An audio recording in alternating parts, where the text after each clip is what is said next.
Well, good evening, ladies and gentlemen. My name is Creon Butler, and it's a great pleasure to welcome you here this evening for the fourth Chevening Gurukul public lecture. And I think there are essentially two main reasons why I've got the honor tonight of introducing our speaker. The first is that until very recently I was the Deputy High Commissioner in New Delhi and worked very closely with the Chevening program. This included actually chairing over several years the selection panel for the Chevening Gurukul scholars. And I have to say that it's a job, the Deputy High Commissioner's job, that has many highs and many lows, but this certainly was one of the big highs for me. It was an enormously enjoyable process.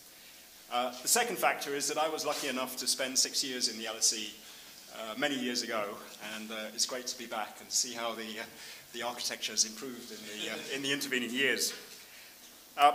As a number of you probably also know, the Chevening Gurukul Leadership Program was created in 1997, and it was created to celebrate 50 years of post-independence cooperation between the UK and India.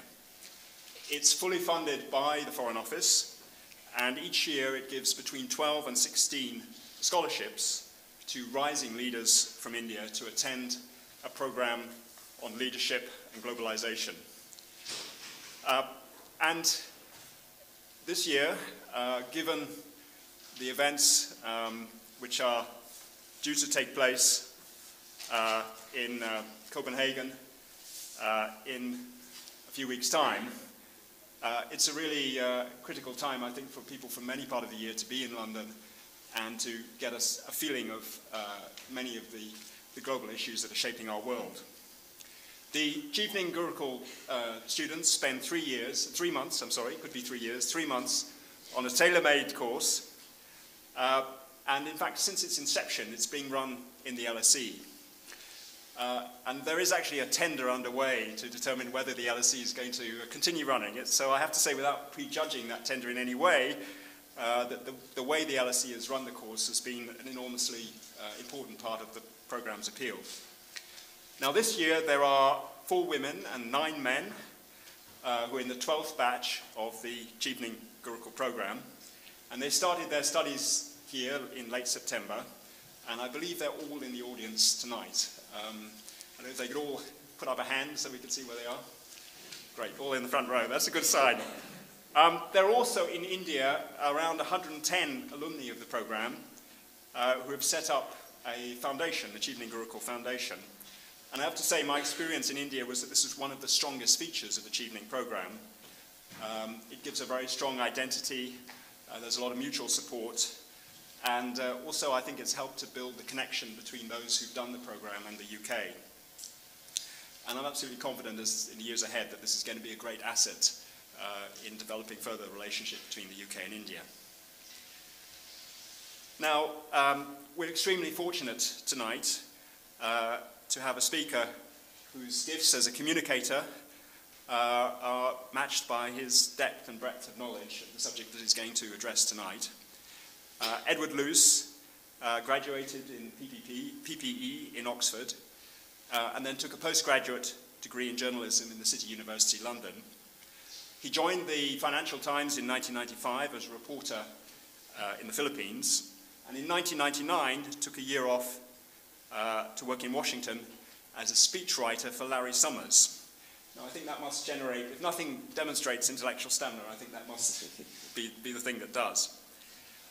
He then went to New Delhi to be the FT's South Asia Bureau Chief, and while in New Delhi he wrote what is now an extremely well-known book on India titled In Spite of the Gods, The Strange Rise of Modern India. Now, I went to India in 2006, and this book was just appearing as I arrived. And I remember talking to a number of my diplomatic colleagues, and quite frankly, a number of them were thinking of packing up and leaving and going back home, because it wasn't clear what more you could say to the capitals after Edward has written his book. Fortunately, events moved on, and there was more to say later on, but it is an extraordinarily insightful book. And what Edward then did, after producing that book in India, and being in India for 3 years was to move to the FT Bureau in Washington. And therefore, we're very fortunate tonight that he's kindly agreed to give us a lecture, which is going to be titled "The India, the USA, and Global Warming." And given where we are in the phase of the run-up to Copenhagen, I think that's an extremely good title to choose. So, ladies and gentlemen, Edward Luce.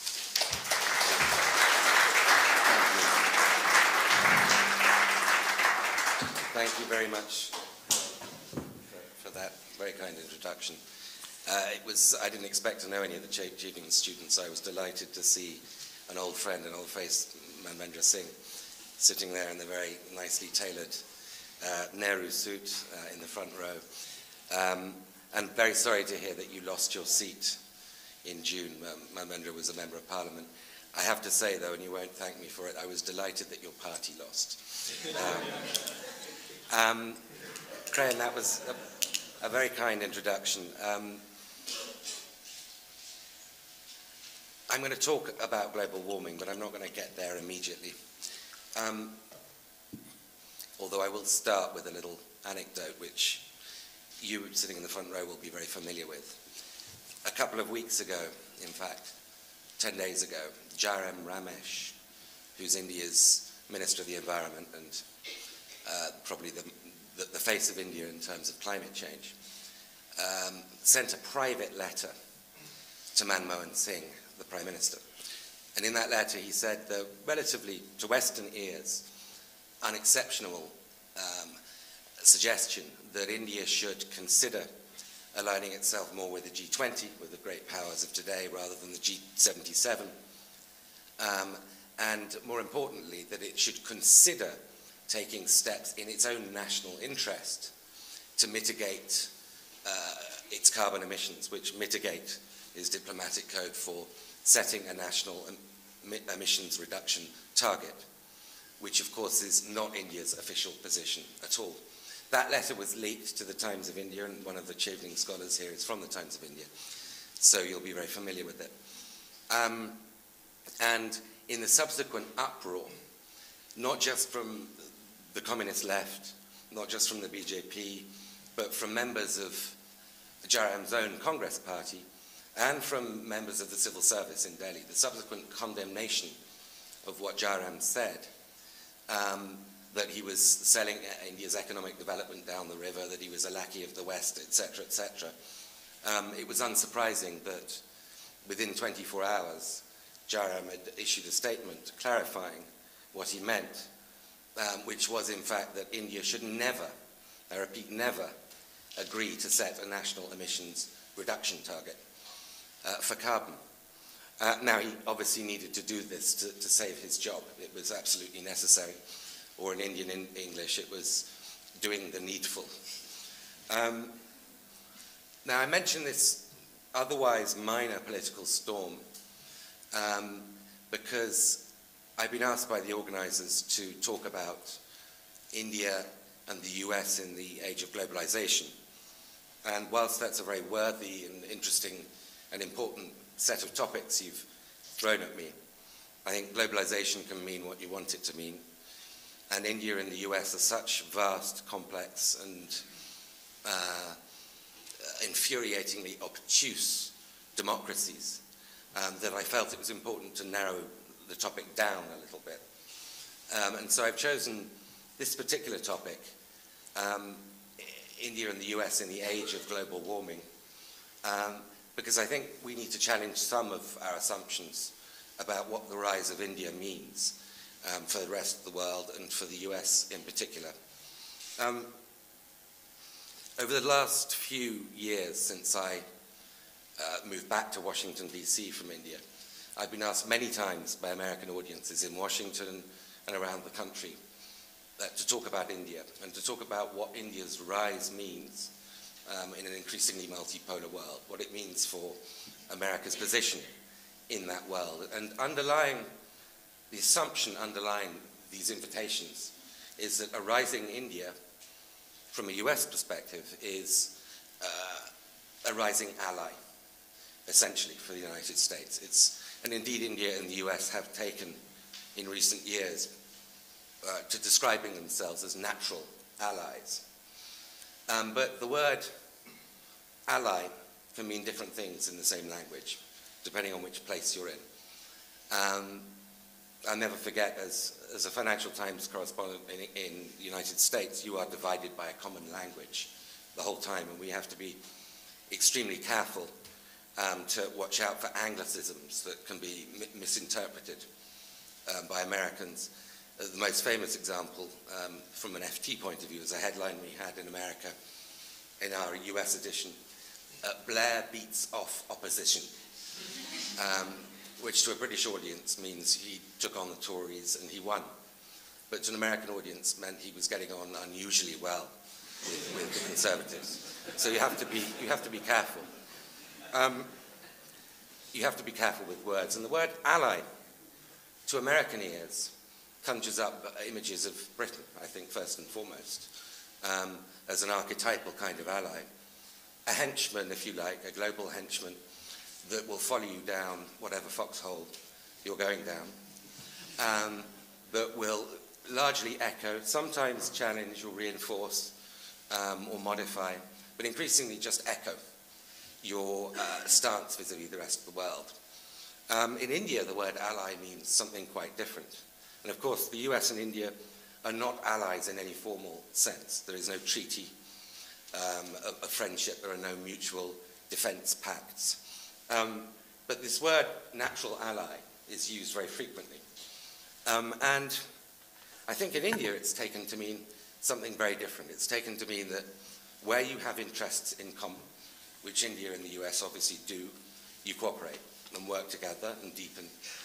And as we shall see, there are many, many areas where that is true of the US-India relationship. But where your interests diverge, where they do on equally significant in equally significant fields, but much less appreciated, then you unsentimentally part ways. That's the view in India of what being an ally of the United States means. And it means a very, very different kind of relationship to the one that you would see between the UK and India. What I would like to do tonight is focus on those areas where the US and India part ways. In particular, I would like to focus on this looming tug of war over climate change, over not just the forthcoming talks in Copenhagen, which are obviously critical, but the opening gambit rather than the end of the matter, but also over the much broader paraphernalia of issues that comes with the negotiation over the distribution of the most important element in the story of industrialization and the story, of course, also of globalization, namely carbon. And this negotiation is, I think, not a side issue, as we sometimes tend to think of it, but an absolutely core identity issue, both for developed countries like the US, which until very recently proclaimed our lifestyle is not up for negotiation, but in particular for developing countries, of which India is the leader of the pack in terms of how they develop and the degree to which they're permitted to develop. And I think the reaction to Jairam's statement, his private letter the other day, tells you a great deal. So I've entitled my talk, US and India in the Age of Global Warming. Let me start, though, by reminding you of the very strong interests that the US and India have in common. When I was first based in Washington, D.C. in 1999, 2000, as Creon said, writing speeches for Larry Summers. For those of you who know what Larry then went on to do at Harvard, to assure you I was not writing speeches for him at Harvard. When I was first based in Washington, essentially, if you mentioned the word India, it was followed by Pakistan, almost automatically. India was followed by Pakistan. It was a Pavlovian hyphenation. And it spoke of a certain view of India amongst America's policy-making elites, that India was a headache, was a fire to be fought, a problem to occasionally be addressed, inhabiting, as Bill Clinton famously said, the most dangerous nuclear flashpoint in the world, the point along the line of control that divides Pakistan from Pakistan-occupied Kashmir from Indian Kashmir. Since returning to Washington in 2006, I noticed a very, very radical change in hyphenation. Now, whenever you mention the word China, it's followed by the word India. And that tells you an enormous amount about how much India has changed in the mindset of America's policy-making elites. No longer is it a problem, it's a rising power. And in the world, and it's a rising global power. And in the words of the National Intelligence Council, which is the distilled wisdom, if that's the right word, of America's 16 intelligence agencies, India is the global swing state of the 21st century. The swing state between an America that seeks to sustain and prolong its hegemony, its global hegemony, and a China that will increasingly come to challenge that hegemony. And India is seen as swinging the American way. And I think there are compelling arguments to imagine the future in that light. Let me remind you what the Bush administration did on India's behalf. At the very fag end of the Bush administration, after the TARP bill, the bank bailout bill, had been passed last year, when it could get nothing done, when the Bush administration was toxic, it managed by a thumping majority to push through the Indian Civil Nuclear Act, the 123 Act, which by explicitly backing India's civil nuclear program, implicitly underwrote India's nuclear weapons program.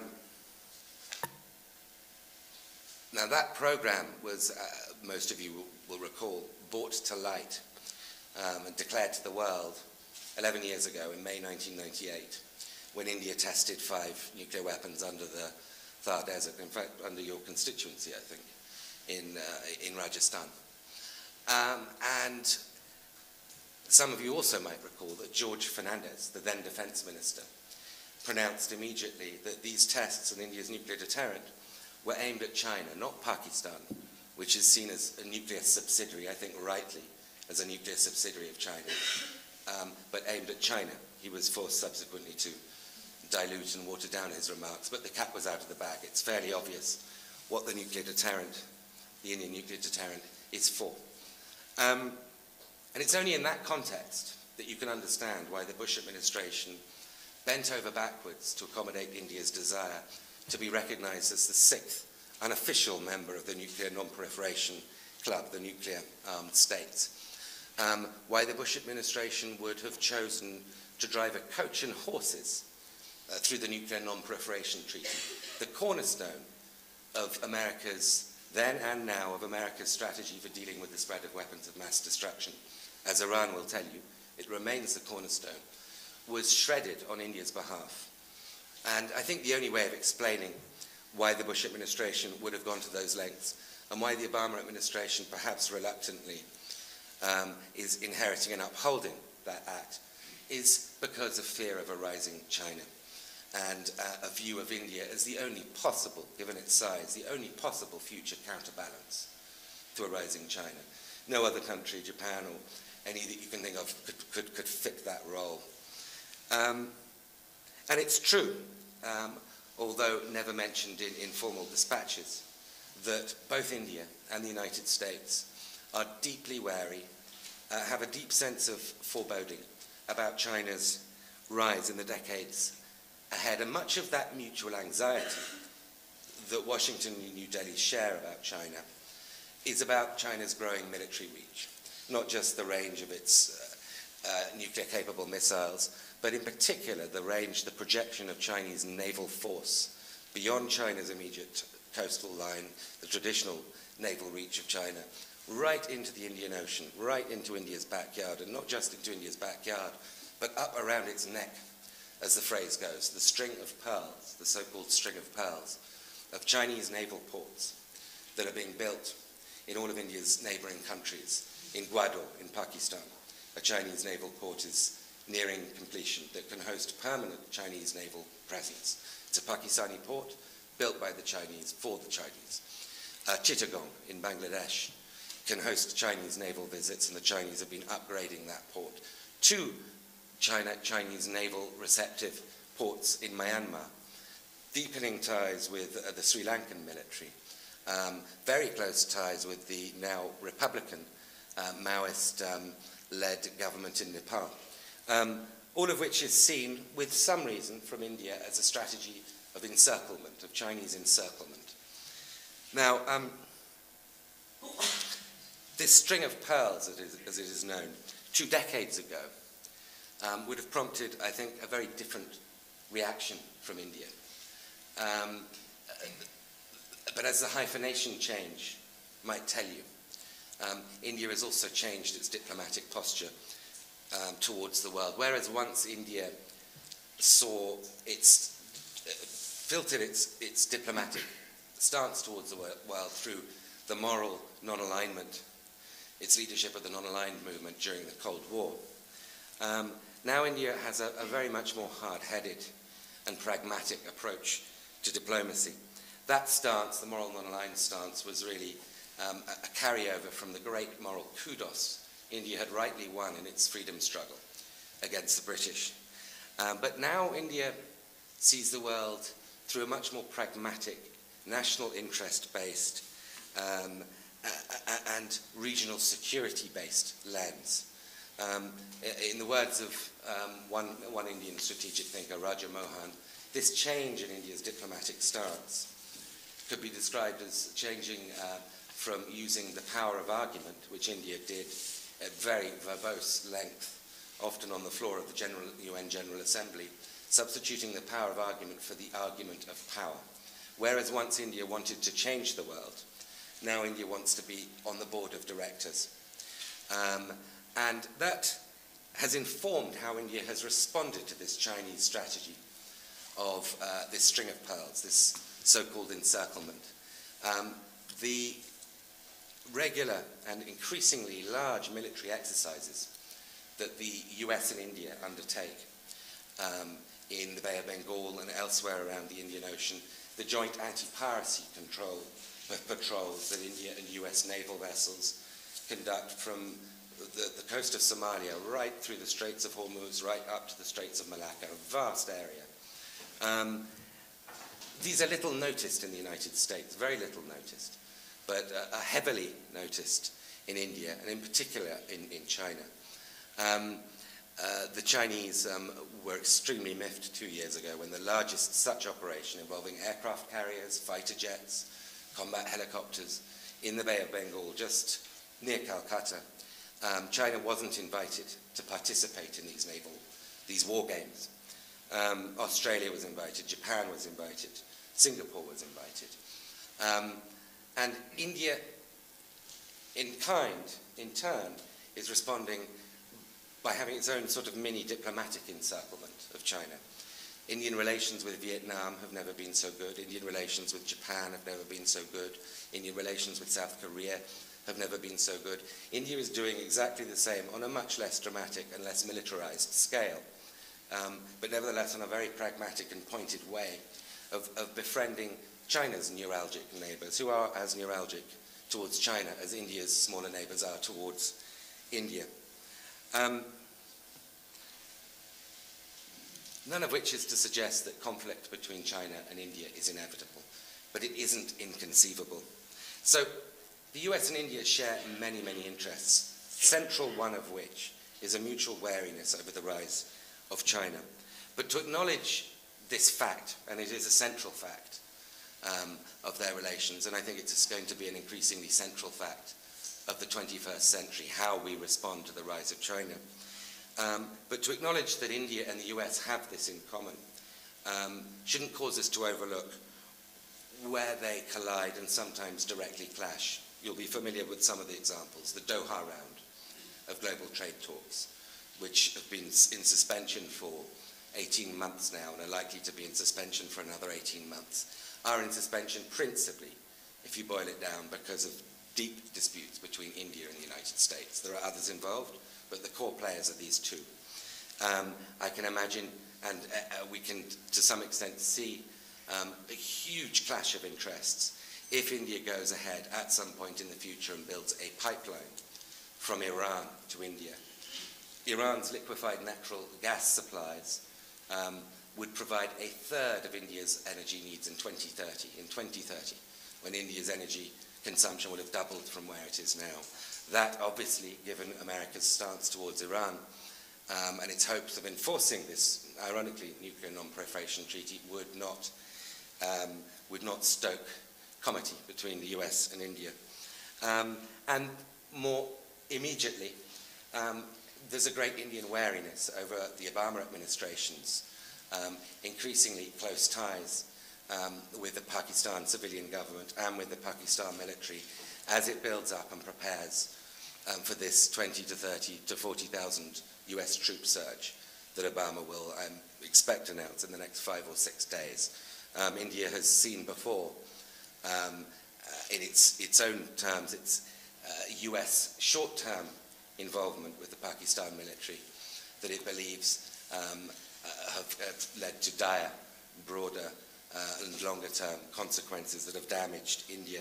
And in fact, those of you who've been following the Obama administration closely might recollect that in January, shortly before Obama was inaugurated, he announced that Richard Holbrooke would be his special envoy for the region meaning Afghanistan, Pakistan, India. That was his original designation as Obama's special envoy. This caused deep disquiet in Delhi because that was code, in their view, for Kashmir. That meant that Holbrooke was going to be meddling in Kashmir, which India sees as a purely internal matter that should not be subjected to third-party mediation. At around that time, at exactly that time, in fact, David Miliband, the UK Foreign Secretary, took a trip to India, and he made the unfortunate but quite easy mistake to make of mentioning Kashmir in a speech in London before he left. Before he'd touched down in Delhi, he'd been shredded almost as much as Jairam Ramesh was recently over his leaked letter. So his trip turned into a bit of a diplomatic fiasco. And sure enough, 2 days later, Richard Holbrooke dropped India from his designation. And Richard Holbrooke is the special envoy, as you know, for AFPAC, Afghanistan and Pakistan. In the words of one Indian commentator, India was killing the chicken to scare the monkey. The chicken, of course, being Britain and the monkey being the United States.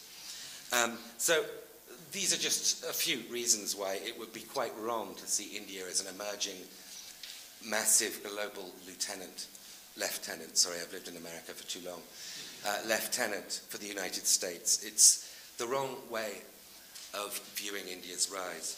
Which brings me on to the principal element of this address, which is climate change, and in particular, America and India's positions on climate change. As I've said before, this isn't a marginal issue, and indeed the consequences, the impact, the potential effects of climate change are now routinely integrated into the Pentagon's risk assessments and the National Intelligence Council's risk assessments of the world over the decades ahead. So let's just start by reminding ourselves of the basic facts. India has 17% of the world's population, almost a fifth. It'll soon be a fifth of the world's population. But it inhabits only 2.5% of the world's surface area. In spite of its large population, India accounts for only 4% of global carbon emissions, with a per capita emissions of only 2 tons, slightly less than 2 tons a year. America's is 20 tons. India's is about 1.5. So India has far less than 10% of America's carbon emissions output per capita. China, fairly similar, although it accounts for 20% of global emissions. It is about 5 tons ahead for China. Now, India and China are at much lower levels of development, but in spite of this, the West is putting great pressure ahead of Copenhagen, which is now only 5 weeks away, on both countries as the spokes countries for the developing world to agree to some kind of national emissions reduction target. And both countries are vehemently resisting agreeing to this. And I think there's a reason why. America, if it sets national emissions targets, and that's still by no means a certainty, I would in fact be very, very surprised if the Senate passes the cap and trade bill, the very modest cap and trade bill that passed the House of Representatives in June. But even if America did agree to set a national binding legal target, which is what President Obama would like Congress to do. That would involve what? It would involve downgrading from your SUV and getting a normal gas-guzzling car, or perhaps gradually phasing out your coal-fired plants and replacing them with more expensive nuclear plants. In India's case, let's just think through what this would involve. 40% of Indians do not have electricity. If you don't have electricity, what do you downgrade to? It's an insupportable target to sign up to if you are a government in a democracy. It would finish you. And I think you get a small taste of that with the Jairam Ramesh anecdote. Now, as such, the Obama administration has a different perspective to the Congress. Congress is the one that will decide, though. The US and other Western countries, the UK included, have agreed in diplomatese to common but differentiated responsibilities, which is jargon for saying we will set emissions targets and we hope you will voluntarily do something. Whatever that is, it's up to you. But we would encourage you to, and maybe we will, it's not going to be much, but maybe we will come up with money to help subsidize your move from fossil fuels to non-fossil fuels. Maybe we will share some technology, none of which is very advanced. But behind this diplomatic language, and this is the best, given the realities on the ground in Washington, this is the best Obama can do. He's doing as much as he can to accommodate China and India's view. Behind that, you have a large block of people on Capitol Hill, I'd suspect it's a majority, who will not sign up to any global deal on global warming, to any treaty, whether it comes from Copenhagen or elsewhere, unless India and China agree to very, very steep cuts in their national emissions. In other words, unless India and China agree to cut their own economic throats, because that's what it means. So I have a great deal of sympathy as a starting point. I've no difficulty whatsoever in agreeing with the common Indian point of view and the official Indian position, which is also reflected in India's stance in Copenhagen, that India should not sacrifice its own development in order to pay for 2 centuries of Western pollution. I think that's an absolutely reasonable and essential starting point. And that furthermore, if the West wants countries like India to tackle its current carbon-intensive phase of development, then the West is going to have to take a far, far more bold leadership role in making sharp and politically unpopular emissions reductions here in the West first, before the developing world will move. As I indicated at the beginning of the talk, there is no chance in Copenhagen that India will agree to emissions, or China. And I don't think there's any chance for the next 10 years, at least. If you view the world from within India's context, it's a completely justifiable stance. Having watched the West grow rich and fat on a high-carbon diet, it's not reasonable for the West to then turn around and say to India, India, you need to lose weight. And that essentially is the position of the majority of people in Congress. And that bears repeating. Congress is the body in the American system that will decide America's approach to global warming. And yet, the future has a horrible way of making irrelevant the narratives of the past and of cutting through the language of justice and equity. And it would be wrong, I think, quite wrong, to infer that because India and China possess the moral high ground on global warming, that the burden of action should then fall solely on the West. Were life a morality play, that would be the correct conclusion to draw. But the world pays no heed to morals. And in the case of global warming, we're faced with a horrible situation where India, China, and other parts of what we used to call the South will be the earliest and by far the severest victims of its consequences. And what is more, some of those consequences are already apparent. They're already real time. So while we get accustomed to drinking Merlot from Scotland or pineapples from Canada, the life for the farmer in the Gangetic Basin, or the Irrawaddy Delta, or the Yangtze Valley, will become, as it already is, increasingly erratic, increasingly difficult, the groundwater increasingly salinated, the floods and the droughts increasingly pronounced, and the numbers of global warming refugees internally increasingly large. On the international stage, India's position of challenging the inequity with which we begin these talks is absolutely correct. And it's also a good negotiating position, a good lever to wring more concessions from the OECD countries. But as a domestic policy, for dealing with the real-time consequences of global warming, which, as I say, if you watch the retreat of the Himalayan glaciers, and they have been retreating, and the impact of that on Asia's great river systems, which feed 60% of the world, then in that context, the domestic context, the argument of global inequity is irrelevant. As Nicholas Stern, now August Chair of Economics, I forget the precise title of his chair, here at the London School of Economics said, an author of the Stern Report on climate change, India tends to see global warming as an external challenge, when it is in fact first and foremost an internal one. The challenge India faces in reorienting its economy is also an intellectual challenge. Back in the 1970s, Indira Gandhi said, development before environment. Now, at the time, that was a perfectly unexceptional thing to say. It was conventional wisdom. And it would have been normal also in most parts of the West. But at another level, it expressed a profoundly Western, Greco-Roman, to be pompous, view of man's relationship to nature, which 30 years later looks like a profoundly counterproductive way of thinking, particularly in India's very densely populated, resource-constrained environment. Any of you who have visited India in recent years, and obviously some of you are from India, will observe one thing the moment you arrive at Delhi or Mumbai, Chennai, wherever it might be, airport, less so Chennai.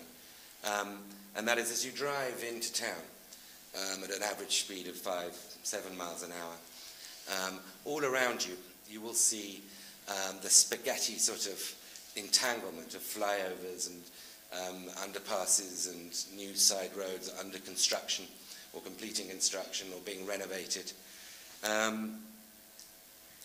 The next time you do that, you should stop and think that India has a car ownership level of 2 cars for every 100 Indians. Now that's 4 times the level it was a decade ago. There's been an absolute boom.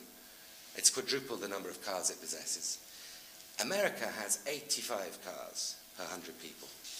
Now for India to times 10 the number of cars it has to 20 cars per 100 Indians, still a quarter of America's level, is, I think, to see a vision of purgatory unfold before you. Can India develop along the same lines as the West? Well, you know, the first time there was a global warming summit was in Rio. People forget that. They think Kyoto was where it started. It began in Rio in 1992, and George Bush Sr. Was the American president then. And he said, infamously, at the beginning of the summit, the American lifestyle is not up for negotiation. Now, I'm not entirely sure America has changed its position since then. In fact, I'm pretty skeptical that it has. But I think one thing's absolutely clear, that it's definitely no longer up for replication. If China and India are to fulfill what is expected of them,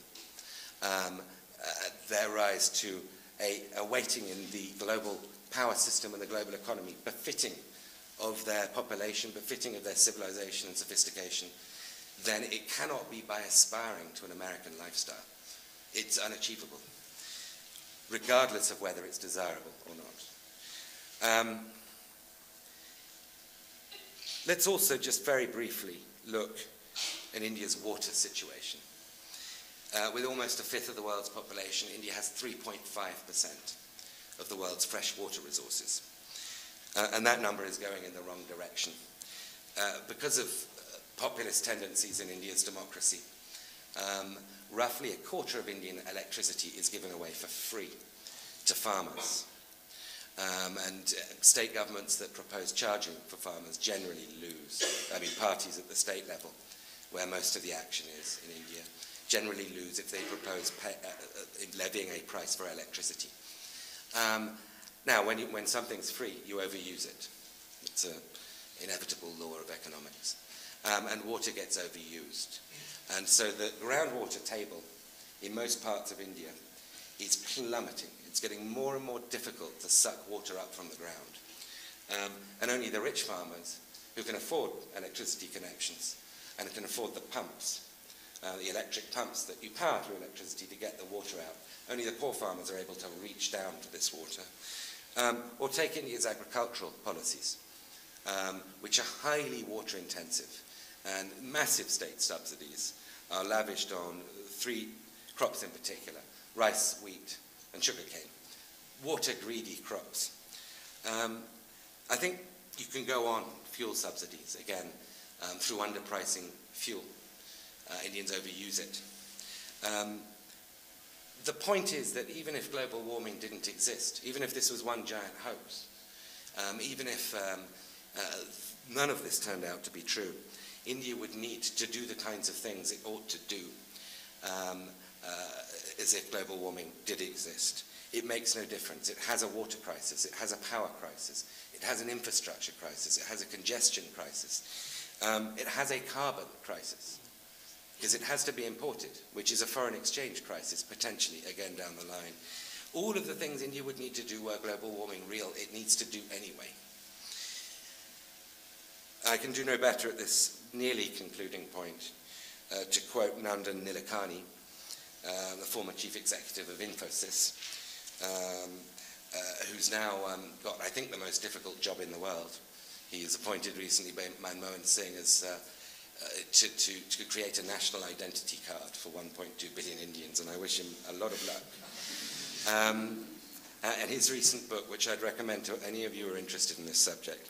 If we ignore all these warnings, we, as in India, and eventually see our growth rates tumble as our economy becomes unsustainable, we will have nobody to blame but ourselves. So what does all this mean for India's emerging role in an increasingly multipolar world?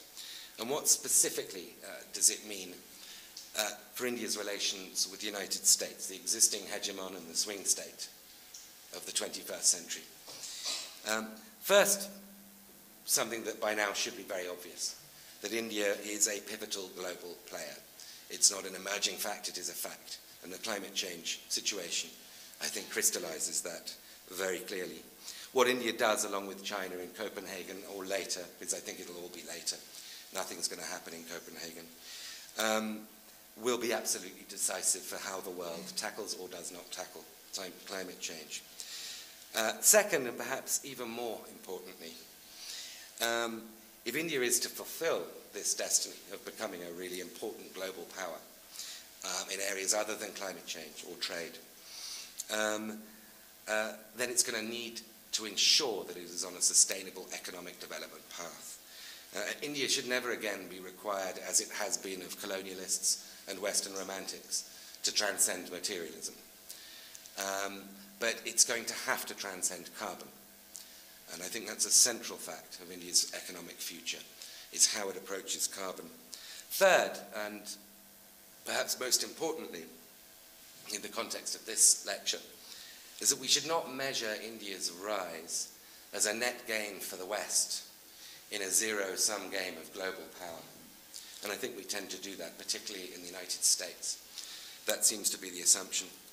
Now, it's true that the US and India have a very, very vital core strategic interest in common, which is coping with the rise of China. But on another, perhaps as profound, or maybe even more profound level, it is India and China that are aligned against the United States in the realm of global climate talks. 2 weeks ago, I actually was trying to remember whether it was before or after the controversy, I think it was 10 days ago, Jairam Ramesh, India's Environment Minister, held a meeting with his Chinese counterpart, which resulted in a very clear, muscular joint India-Chinese joint statement that condemned America's stance in the global climate talks, and in which the two countries stood shoulder to shoulder in their approach to Copenhagen.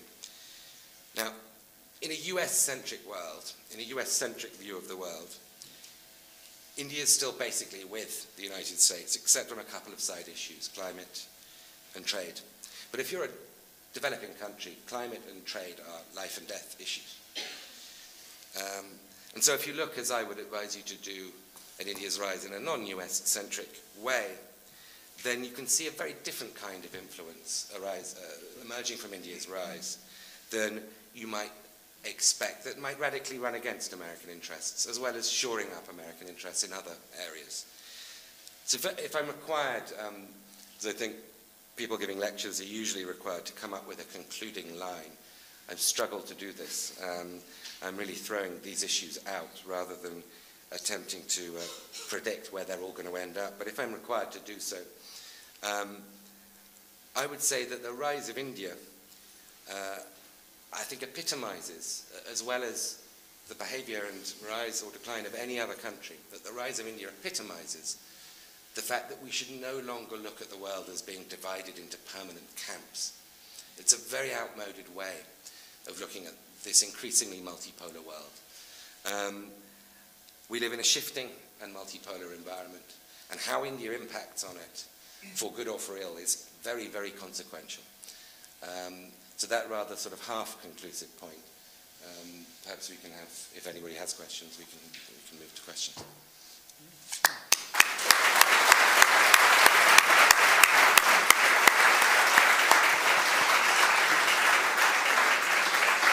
Would you like to stay there, or you're happy to? Well, Edward's kindly agreed to take some questions. What I might suggest is we perhaps group them, give you a little time to reflect. No, rehydrated. Rehydrated, okay. So who would like to do some questions? Yes, ma'am. Can we have mics? Yeah. Thank you very much, sir. My question, as you rightly pointed out, that the model which America shows may not be the right model to follow in terms of, but my question goes as, in an increasingly open market liberal economy promoted by, the international trade and monetary organizations pushing forward a consumerist world where, India is seen as a bigger player, how do we alter this kind of growth model how do we talk of an alternative approach other than this growth model? And also, when we talk about a reduction in emission and reduction in carbon, we also see that it's mostly the multinational companies who commit in their own countries to cut down, come and set up their plants and factories in India, where obviously along with the cheap labor and cheap capital, environmental laws are also equally cheap. So how do we see this? It's actually the emission of these big multinationals which are leading to further adding to the climate change. How do we cope with this? And in a policy, a country needs to design like India. Thank you.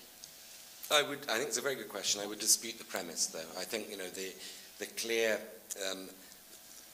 driver of future flows. I mean, we're aware of what existing stocks of carbon are up there, of course, principally by the West. But future flows are going to come from places like India and China, and already are, particularly China. It's a remarkable fact, but it would take, I think, 10 years, if the cap and trade bill was passed in America, for America to reduce its emissions as much as China will increase its emissions in the next year with new coal-fired plants. It's building one every 10 days. So these are not owned by multinationals. These are Chinese state-owned. And most of India's electricity is supplied by coal. Most of it's state-owned. And most of it's very dirty, sulfurous coal. So the future problem, you capture very well the stock. What we have to face is the flow. It's the future. I think it would have been good if Kyoto and now Copenhagen had been approached in this way, to have a stock sort of flow approach. Then you could be equitable about it. But I would caution you against that old Indian rallying cry to blaming foreign companies. The East India Company is dead. There's no longer, this is your problem as well. And it's self-generated as well. How you cope with it, that is the $7 trillion question. It's not something I could even begin to attempt to answer. But it's a good question. Forgive me for challenging one of your premises. Thank you.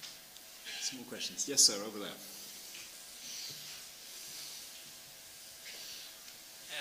Hello. My question is a little bit, it's a small technical thing. Like, I was a little hurt when you contradicted one of your statements. So, like, you said, like, I'm from a very backward part of India. So, like, you said 40% of India do not have electricity, like, which is true. And after that, you said lots of farmers get electricity for free, and so they waste it. Like, in my place, we don't get electricity. Like, the farmers get electricity in the night. It comes at 8 o'clock in the night, and it lasts till 5 o'clock in the morning. So they switch on their lights the whole night. We don't waste electricity. Like, if you go away from the metropolis, like I used to stay in Chennai, then I went away to my hometown. Then we didn't have electricity for 12 hours each day, and the government used to announce it. And yeah, another thing is, and we don't waste that amount of fuel, because like I don't know, I find the British, like the developed countries, like more wasteful, because an average British household like waste around 6,000, 7,000 pounds of their household goods each year. But like for an Indian, an increase in the amount of increase that we have seen in the fuel prices are like phenomenal, because like the time when I was born, like the fuel prices were 5 rupees, and now it's around 50 rupees. Meanwhile, like this bottle that I have bought is £1.15, which is the average wage labor would earn in one day. So, we have very different levels of development. You're absolutely right. I mean, I guess the difference between the two systems is that electricity is not subsidized in Britain. You pay for what you use. And some people can't afford to use as much as other people. The point about providing free electricity to farmers is not just that the state governments don't get the money back, so their power companies are inherently, chronically loss-making. And this means these power companies can't invest in new power generation. They don't have the capital. It's all been given away at election time in free electricity. And the poor are the biggest victims of that. You'll find whole villages, as you know better than I, where 1 or 2 houses will have electricity, and they're not the poor houses. So I would say market pricing is pro-poor in this case. But whatever it is, if you want to ration a resource, you must price it. You can go to the lady right at the back there. Yes, ma'am. Purple dress.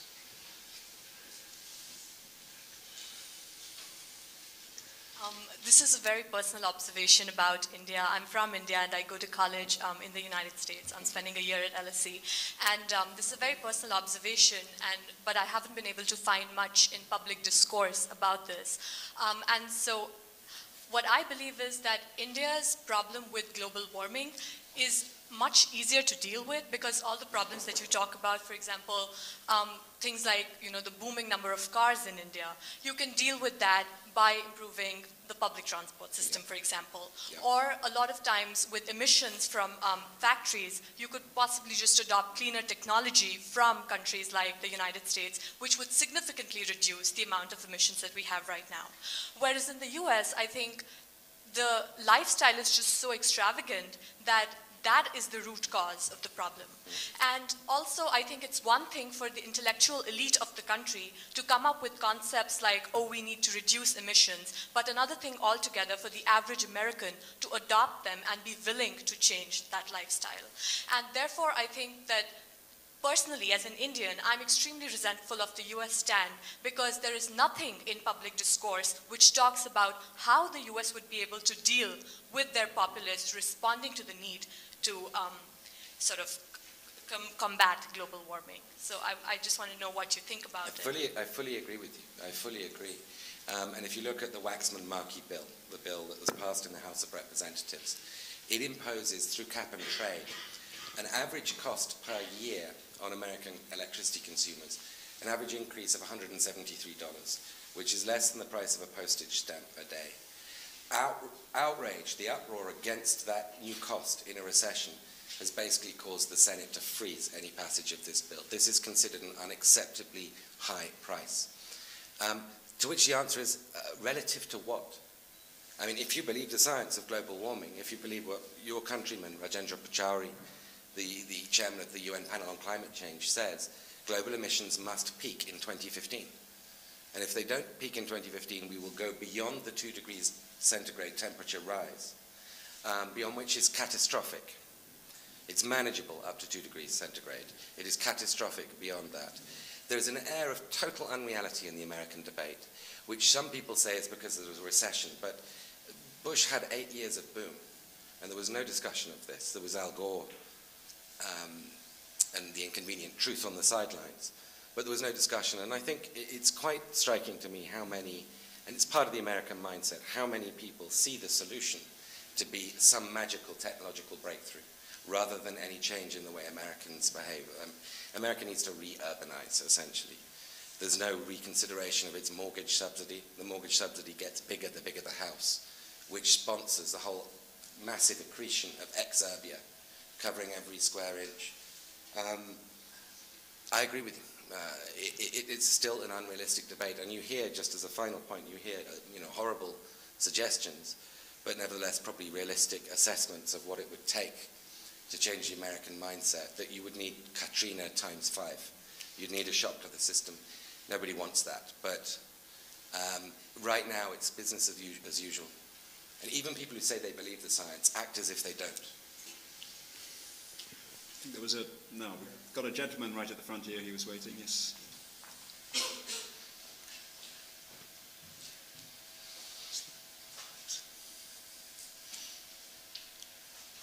I want to touch upon whatever you just now spoke about the developing and the developed world both coming to the Copenhagen summit. I think if the talks have to succeed, probably both sides will have to move a little ahead, a little closer. Whereas whatever you delivered, it was basically from the developing world side, the kind of stand that we need to take, probably, or the India or China may have to take. What is it that the USA or the developed world is bringing to the table, number one? And is there any possibility of clean technology or better technology being transferred at a much cheaper cost or at a subsidized price to the developing world? And if the talks don't succeed or if there is a failure, what is the likely scenario in world trade and world scenario that you look forward to? It's funny, and the assumption on your question is quite correct, and it's widespread. That the technology comes from the West and we transfer it to the developing world. I'm looking forward to, as a journalist who covers Obama, to going with him next week to China and Japan and South Korea and Singapore. And there, the Americans are pushing the Chinese for some big joint projects on carbon sequestration and electric cars and all these. And the Chinese aren't very interested. And the reason why the Chinese aren't very interested is not because they're not investing in these things, it's because they're way ahead of America. Now, the stimulus bill, the $787 billion Obama passed in February to boost the economy, allocated a lot of money to clean energy. It's very interesting. Most of that, about 85%, has been distributed to the US subsidiaries of foreign companies, including Chinese wind turbine makers. There are no, America developed the original wind turbine technology. It developed original solar panel technology, but it is completely, after 8 years of Bush, it has completely lost any advantage. The market is carved out by Europe, China and India, and Brazilian companies. And there's one or two South Africans, Suzlon being a famous Indian wind turbine. So technology transfer, at the current rate, might have to be from China to America. I think Obama is changing that. This money, this is a big change from Bush, and so I'm being a little bit facetious. But if the talks are not going to fail, one or other side, or both, are going to have to change their position quite markedly. I don't know how that'll happen. There were a couple of people here. This lady in the front. Thank you. Without wanting to seem like I'm advocating for the reversal of the change of burden, because I think everybody has a role in change wherever you are. what is it that countries like India and China need to do in order to persuade countries like America and the West in order to change their behaviour in how they do those things? What role do they have in creating a kind of a better movement for climate change? I don't think in their own eyes they would see themselves as having any role. That's the problem with the politics right now. Both sides are waiting for the other to move first. If you remember the last treaty, the first and last treaty we've had is Kyoto. And Kyoto divided the world into developed countries and developing countries. Developing countries didn't have to set emissions targets, so China and India were excluded. Developed countries agreed to modest reductions. And that was put to the US Senate, and I forget the exact maths, there are 100 senators. It was defeated, I think, 97-0. That was only 10 years ago. So the idea that Obama is going to sort of bring back some kind of treaty and the Senate are going to pass it, the Senate's not that much different today than it was 10 years ago. They say, including a core group of 20 Democratic senators, which is much larger than the swing, it's a over-determined swing in the Senate, has said, we will not pass any treaty in which India and China do not reduce their absolute level of emissions now. Even though in India's case it's 7% of America's per capita emissions. Imagine what that says. America is responsible, as we are in the West, for 80% of the carbon out there. And we're saying you should move first at this level of development. I really think it's an outrageous premise, in fact. I think we have to move first, and in a very major way if we're going to get India and China and others. You know, we haven't mentioned Africa. So I'm glad you asked the question. It was a provocative question. But I just don't think politics in China or India would remotely permit them taking the lead on this at the level of development that they're living at. There's a gentleman who's been waiting in the centre there. Yep.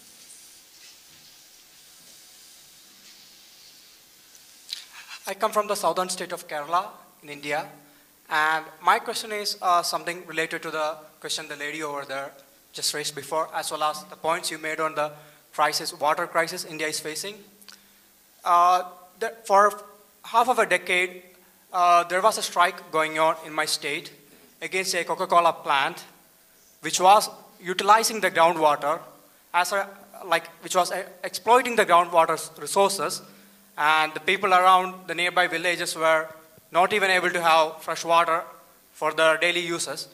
And as a result, the state of Kerala, then, which was under a left government, temporarily banned Coca-Cola products from the state, but still, because of their political will as well as lobbying capabilities, they're still in the state. So these kind of actions, this kind of way the multinational companies utilizing the cheap labor as well as cheap capital in India, and which is of course creating a problem to environment as well as for the common people, as well as the water resource which I'm picking here. What are your thoughts on this problem?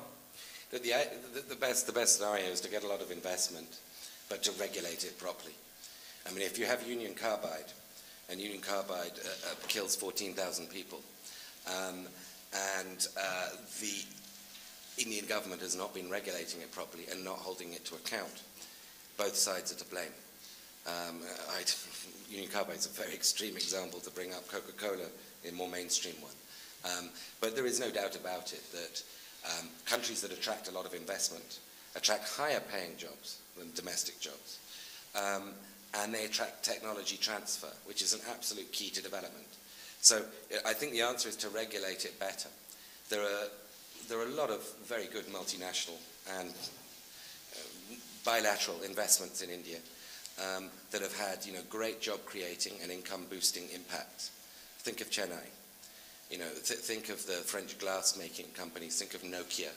Think of Motorola.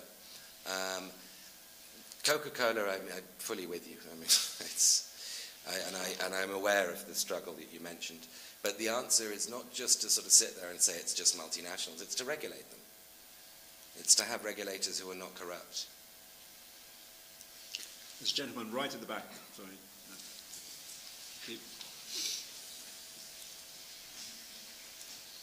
I have actually two questions for you. The first one is, what do you expect from the Obama administration at this point? And I'm intrigued by this because the closest person to Obama at this point is Larry Summers, who once famously said that the developed countries should export their pollution to the non-developed countries so it would be better for the entire world in general, which is an absolutely nonsensical statement to make. And since you've been close to Larry Summers, unless Larry Summers has changed, which is unexpected, I would like to get your view on that. The second one is, in this new power dynamics that we have in the multipolar world, where do you see in the Copenhagen talks, China has a new position now post the economic crisis, where it holds a large amount of American debt. And that's a huge lever for China. So where do you see that playing out vis-a-vis India being, the counterbalance between two superpowers, so to speak? The latter one's a very difficult one to answer, but to quote Larry Summers, China holds all of America's debt, and America is therefore the largest debtor nation, and that China is the largest creditor nation. In the words of Larry Summers, it's financially the equivalent of mutually assured destruction. Both lose if this ends badly. If the dollar collapses through the floor, Chinese investments are worthless, and America's dollar is also worthless. Neither will benefit. You're going to have a very slow unwinding, and one of this, and I think this imbalance between China and the US was the cause of the global crisis.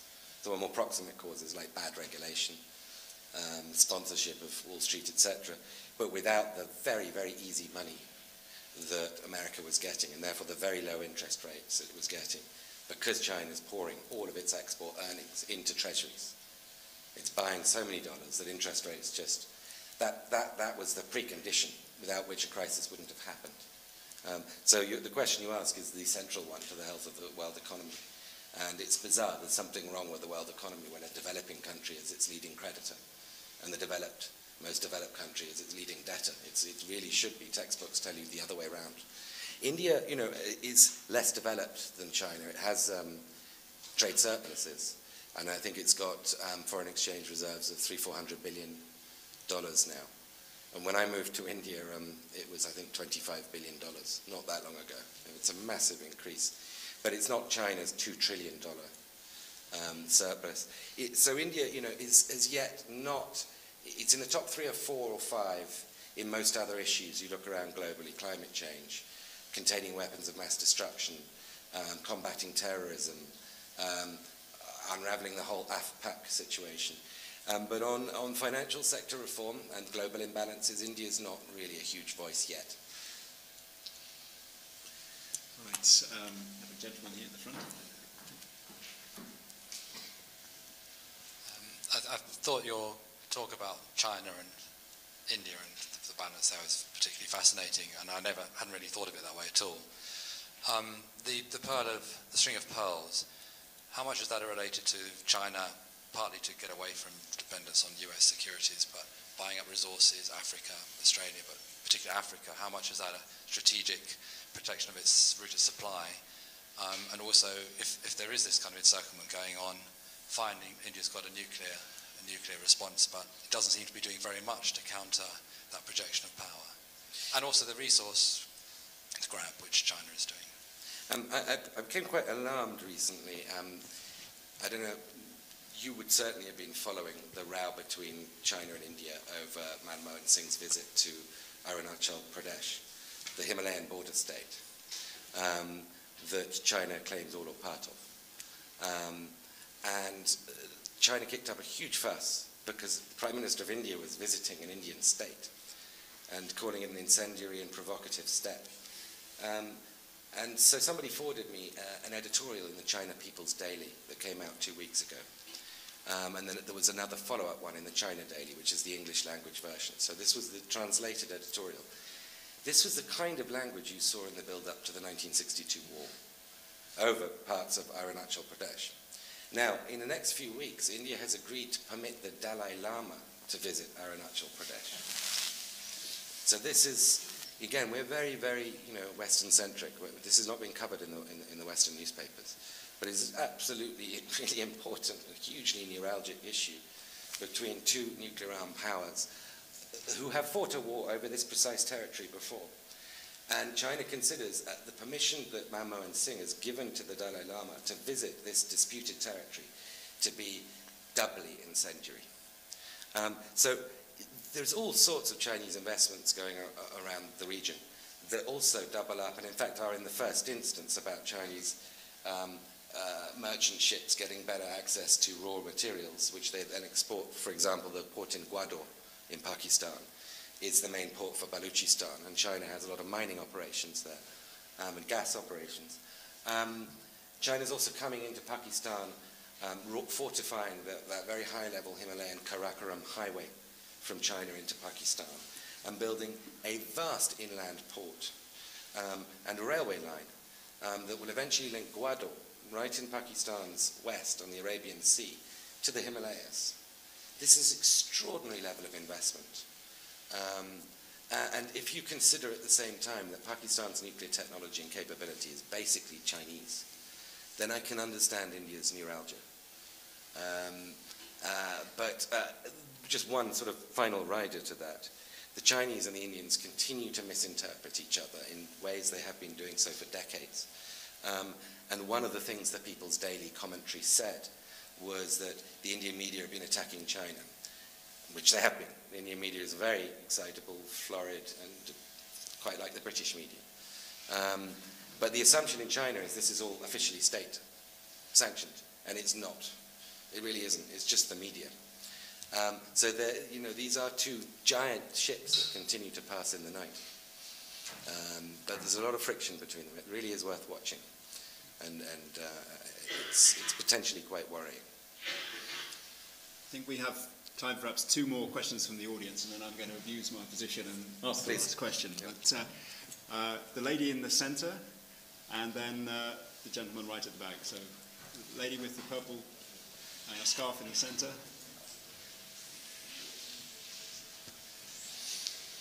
From your talk, I gather that India and China won't actually be setting any national targets at Copenhagen, which means that the US is unlikely to do anything too. And I was wondering how likely you think it is that any of these countries in the next 5 or 10 years will set up targets, and meaningful targets at that, because there don't seem to be consequences for not meeting the targets even once the national targets are set. And I was wondering what you would suggest can be done to actually hold these countries accountable to the targets they set up. Impossible. You'd have to have a global court that everybody abided by. I think the way this will work is if you have a cap and trade scheme, say in America, and under that cap and trade scheme, you're allowed to reduce some of your emissions by buying offsets elsewhere. In other words, your coal-fired plant in Texas, you can pay an Indian village not to cut down its trees, whatever it might be. Very difficult to enforce, but it will be sustained because it's lucrative. It is a transfer of money from the west to the east.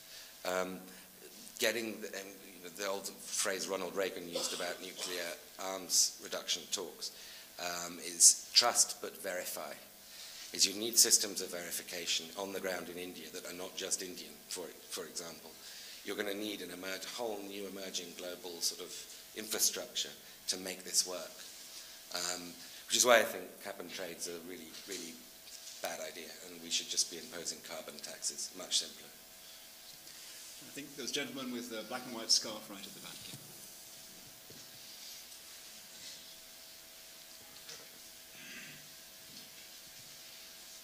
It's interesting you spoke about the People's Daily article.